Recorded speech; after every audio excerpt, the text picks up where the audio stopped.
Hello friends, আজি মই আগবঢ়াইছোঁ কৃষ্ণকান্ত সন্দিকৈ ৰাজ্যিক মুক্ত বিশ্ববিদ্যালয়ৰ MA থাৰ্ড ছেমিষ্টাৰৰ ইংৰাজীত প্ৰশ্নকাকতখন সম্পূৰ্ণকৈ চাব।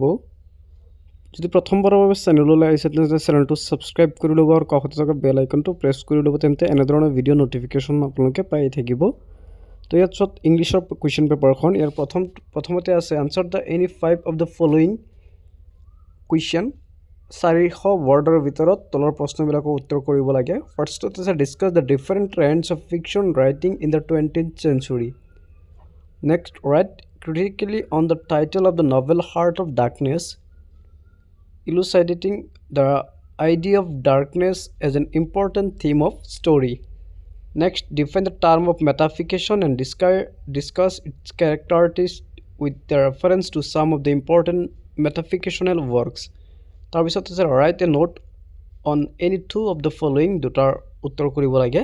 The concept of hybridity and the use of midnight children, তাৰপিছত the Blossomberry group, তাৰপিছত interior monologue, তাৰপিছত আছে into the lighthouse house the characters are constructed the multiple point of view, discuss the Virginia Woolf characterization to the lighthouse in the light of the statement.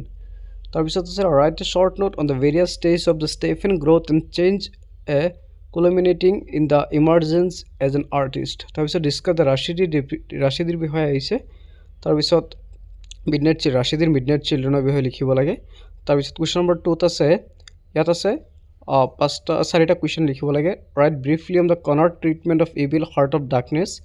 তাৰপিছত আছে discuss critically the Victorian attitude of life reveal the novel of the France lieutenant woman, briefly discuss the silent Virginia woolf narrative technique of To the Light of Houses, critically discuss D.H. Lawrence treatment of class society in the novel Sons and Lovers.